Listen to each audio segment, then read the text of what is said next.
नमस्कार, मी अर्चना केतकर।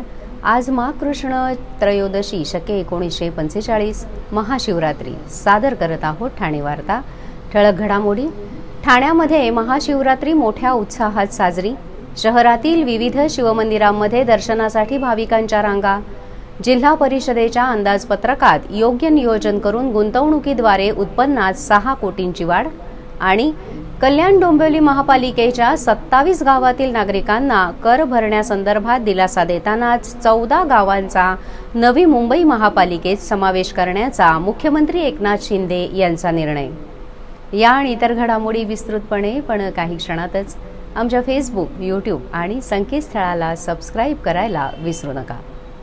आपण पाहत आहात श्री स्थानक वाहिनी, ठाणे जिल्ह्याचं मुख्य व्यासपीठ।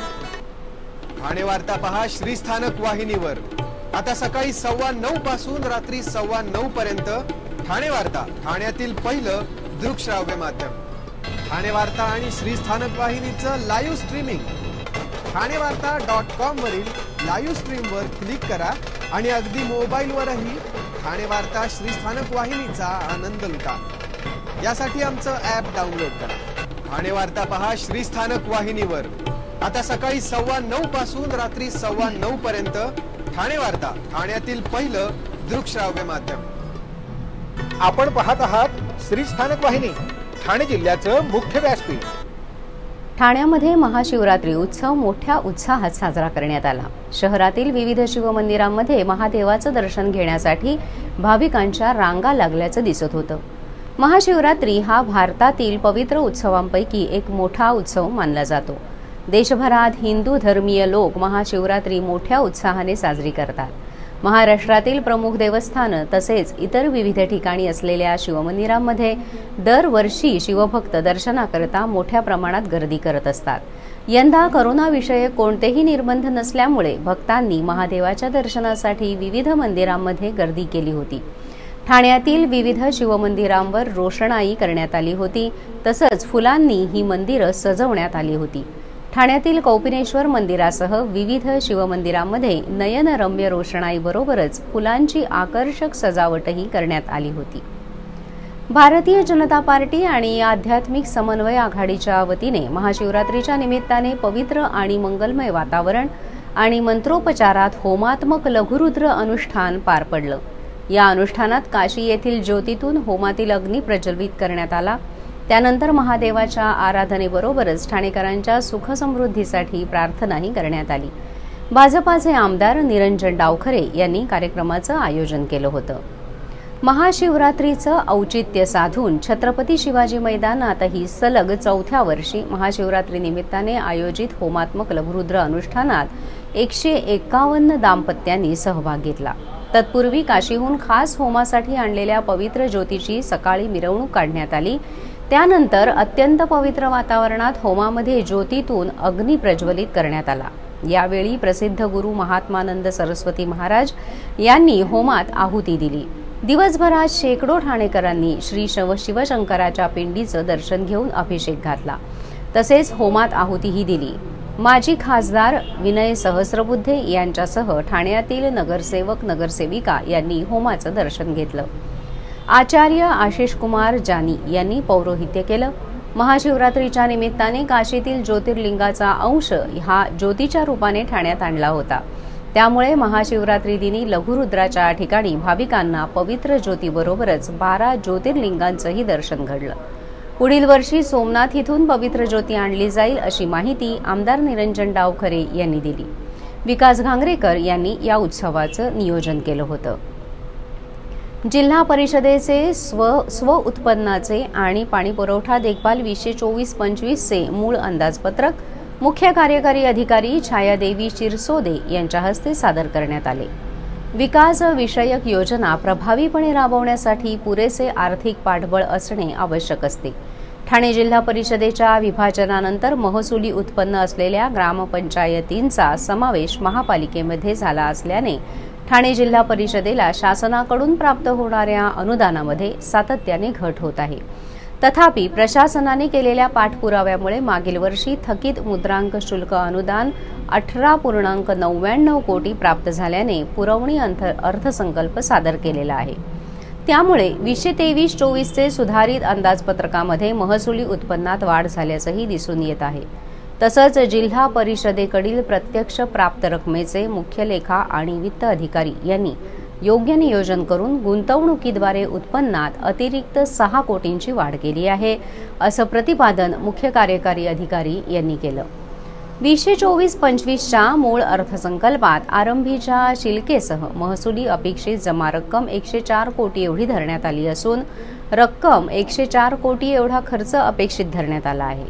2024चे मूळ अर्थसंकल्पात गेल्या 3 वर्षात प्राप्त झालेल्या उत्पन्नाची सरासरी, थकीत मुद्रांक शुल्क अनुदान, जमीन महसूल अनुदान, बिगर शेती कर, पाणीपट्टी उपकर बाबींचा प्रामुख्याने विचार करून अपेक्षित जमा दर्शवण्यात आली आहे। या अर्थसंकल्पामध्ये सर्व पंचायत समित्यांच्या उपकर जमा खर्चाचा समावेश करण्यात आला आहे। नवीन पाणीपुरवठा योजनांसाठी शासनाकडून मोठ्या प्रमाणात निधी उपलब्ध होतो, तथापि देखभाल दुरुस्तीसाठी अत्यल्प प्रमाणात निधी उपलब्ध होतो। हे विचारात घेऊन देखभाल दुरुस्तीसाठी जिल्हा परिषद अर्थसंकल्पात उत्पन्नाच्या 20% निधीची स्वतंत्ररित्या भरीव तरतूद करण्यात आली आहे। जिल्हा परिषद उत्पन्नाच्या ठराविक बाबींच्या 20% रक्कम पाणीपुरवठा, 20% रक्कम समाज कल्याण, 10% रक्कम महिला बालकल्याण विभागासाठी तरतूद करण्यात आलेली असून 5% रक्कम शाळा दुरुस्तीसाठी राखीव ठेवलेली आहे। दिव्यांग कल्याणासाठी 5% निधी राखीव ठेवण्याबाबत शासनाच्या सूचना असल्यामुळे तशी तरतूद 2 वर्षांसाठी करण्यात आली आहे। याचा फायदा ग्रामीण भागातील दिव्यांग व्यक्तींच्या उन्नतीसाठी होईल। 2024-25च्या मूळ अर्थसंकल्पात जिल्हा परिषदेच्या निरनिराळ्या विभागांकडील सामूहिक आणि वैयक्तिक लाभाच्या कल्याणकारी योजना शासन निर्णयाप्रमाणे वेगवेगळ्या करून सुटसुटीत मांडण्याचा आणि कायद्यातील तरतुदीनुसार प्रामुख्याने योजना घेण्याचा प्रयत्न केला आहे। कल्याण डोंबिवली महापालिकेच्या हद्दीतील 27 गावातील नागरिकांना 2017च्या दरानुसार कर भरण्यासंदर्भात दिलासा देतानाच 14 गावांचा नवी मुंबई महापालिकेत समावेश करण्याचा निर्णय मुख्यमंत्री एकनाथ शिंदे यांनी जाहीर केला। उल्हासनगर येथील अनधिकृत बांधकामे नियमाकुल करण्याबाबत येत्या मंत्रिमंडळात निर्णय घेण्याचे जाहीर करतानाच संत सावळाराम स्मारकासाठी जागा देण्याची कार्यवाही गतिमान करण्याचे निर्देश मुख्यमंत्र्यांनी दिले। कल्याण डोंबिवली उल्हासनगर नवी मुंबईतील 14 गावं या संदर्भात सविस्तर आढावा बैठक मुख्यमंत्र्यांच्या अध्यक्षतेखाली झाली। या बैठकीत 27 गावे, कल्याण डोंबिवली महापालिका हद्दीतील पुनर्विकास, 14 गावांचा नवी मुंबई महापालिकेत समावेश, उल्हासनगर येथील अनधिकृत बांधकामे नियमाकुल करणे, संत सावळाराम स्मारकासाठी जागा आदी विषयांबाबत सविस्तर चर्चाही करण्यात आली। कल्याण डोंबिवली महापालिका हद्दीतील 27 गावांमध्ये मालमत्ता कराचा विषय प्रलंबित होता। त्यावर मार्ग काढत 2017च्या दराप्रमाणे आता कराची आकारणी करावी असे निर्देश मुख्यमंत्र्यांनी दिलेत। नवी मुंबई महापालिका हद्दीत 14 गावांचा समावेश करण्याची भूमिपुत्रांची मागणी मान्य केली असून त्याबाबत अधिसूचनाही काढण्यात आली आहे। आता या गावांमध्ये नवी मुंबई महापालिकेप्रमाणे विकास कामे होतील असा विश्वासही मुख्यमंत्र्यांनी व्यक्त केला। उल्हासनगर येथील अनधिकृत बांधकामे नियमाकुल करण्याबाबत यावेळी चर्चा झाली। जीर्ण झालेल्या इमारतींचा पुनर्विकासाचा मार्ग मोकळा करण्याबाबतचा निर्णय येत्या मंत्रिमंडळाच्या बैठकीत घेतला जाईल असंही मुख्यमंत्र्यांनी यावेळी सांगितलं। ठाण्याच्या धर्तीवर इमारतींच्या उंचीबाबतचा नियम कल्याण डोंबिवली हद्दीत देखील लागू करावा असे निर्देश मुख्यमंत्र्यांनी यावेळी दिले। कल्याण डोंबिवली महापालिका हद्दीतील टेकडीवर संत सावळाराम स्मारकासाठी जागा देण्याचा निर्णय झाला असून त्या संदर्भातील कार्यवाही पूर्ण करावी असे निर्देशही मुख्यमंत्र्यांनी दिले आहेत। यापुढील घडामोडी एका छोट्याशा ब्रेकनंतर कुठेही जाऊ नका, पाहत रहा फक्त ठाणे वार्ता। ठाणेकर मालमत्ता करदात्यांसाठी करातील व्याज माफी अभय योजना। सदर योजनेस मुदतवाढ मिळाली असून ती दिनांक 15 जानेवारी 2024 पर्यंत वाढीव मुदत देण्यात आली आहे। यानंतर मात्र म्हणजेच दिनांक 16 जानेवारी ते 31 जानेवारी 2024 या कालावधीमध्ये मालमत्ता करावरील 50% व्याज माफ असणार आहे। तरी सदर व्याज माफीच्या अभय योजनेचा ठाणेकर करदात्यांनी लाभ घ्यावा। महानगरपालिकेच्या कोणत्याही संकलन केंद्रावर कर भरण्याची सोय आहे। एटीएम, डेबिट, क्रेडिट कार्डद्वारे कर भरण्याची सुविधा उपलब्ध करून देण्यात आली आहे। सोमवार ते शनिवार या दरम्यान सकाळी 10:30 ते सायंकाळी 5 वाजेपर्यंत संकलन केंद्राची वेळ असून करदात्यांच्या सोयीसाठी रविवारी संकलन केंद्र सकाळी 10:30 ते दुपारी 1:30 वाजेपर्यंत सुरू ठेवण्यात येत आहेत।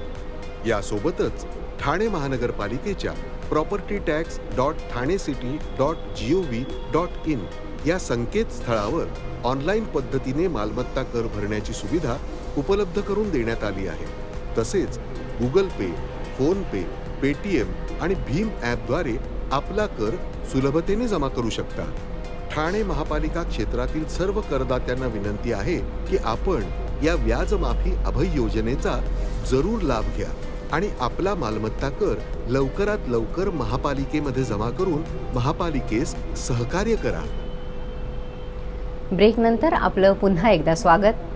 ओवळा माजिवडा विधानसभा मतदारसंघातील घोडबंदर परिसरामध्ये कासारवडवली येथील नागरिकांच्या सोयीसाठी 40 ते 50 वर्षांपूर्वीचे जुने मार्केट असून सध्या ते धोकादायक झाले आहे।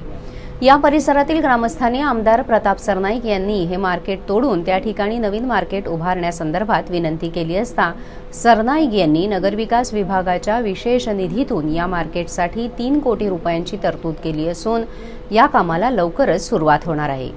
कासारवडवली येथील हे जुने मार्केट असून आसपासच्या गावातील नागरिक तसेच आदिवासी पाड्यातील आदिवासी बांधव या मार्केटमध्ये मटण, मच्छी तसेच पालेभाजी खरेदी करण्यासाठी येत असतात।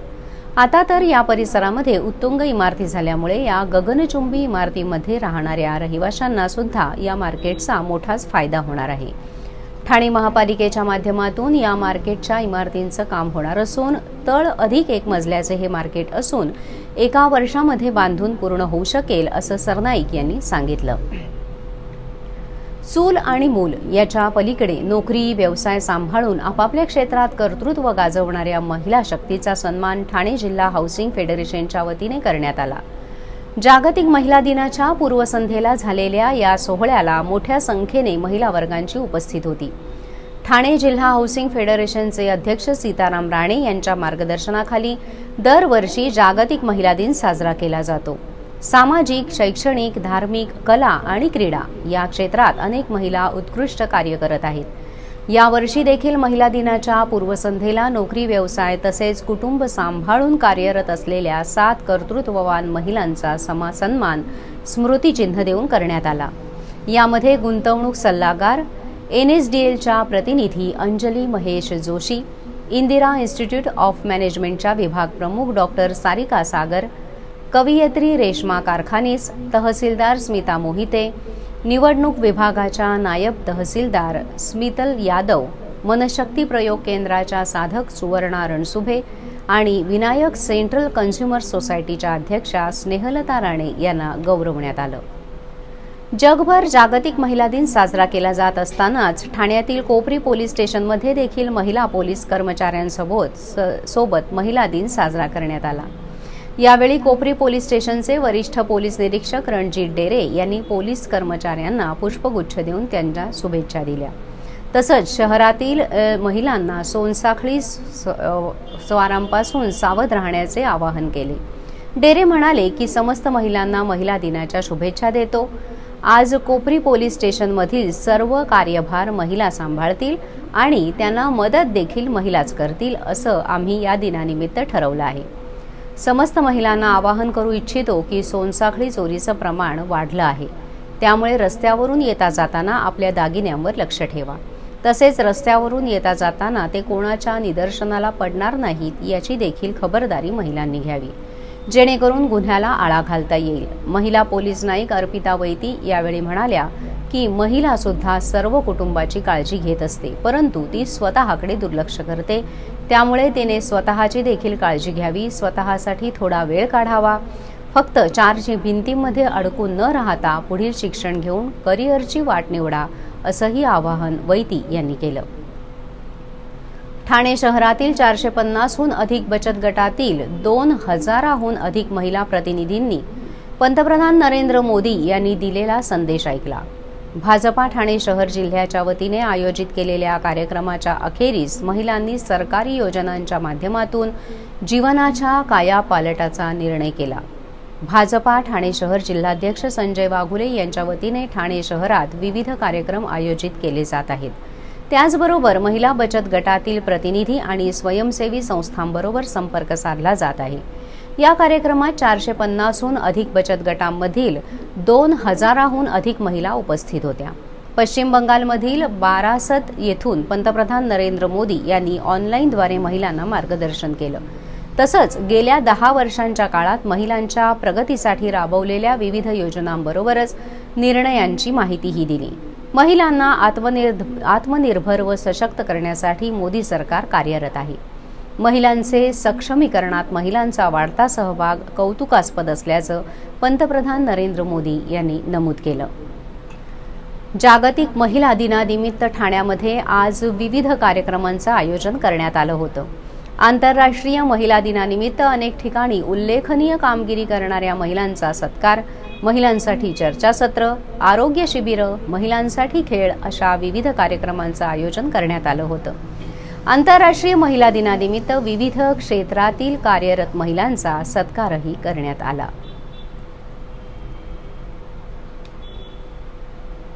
आपण पाहत आहात श्री स्थानक वाहिनी, ठाणे जिल्ह्याचं मुख्य व्यासपीठ। ठाणे वार्ता पहा श्री स्थानक वाहिनीवर। आता सकाळी 9:15 पासून रात्री 9:15 पर्यंत ठाणे वार्ता, ठाण्यातील पहिलं दृकश्राव्य माध्यम।